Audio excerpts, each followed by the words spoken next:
இந்தியாவின் மக்கள் தொகை ஒவ்வொரு நாளும் மிக வேகமாக அதிகரித்து வருகிறது. இந்தியாவில் இறப்பு விகிதத்தை விட பிறப்பு விகிதம் அதிகமாக உள்ளது.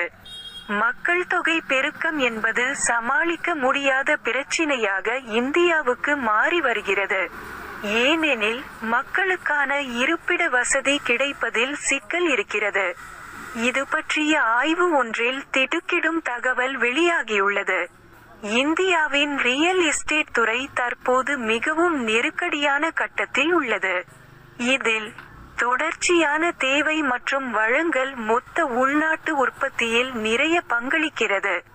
2011ஆம் ஆண்டு முதல் மக்கள் தொகை கணக்கெடுப்பு நடத்தப்படவில்லை.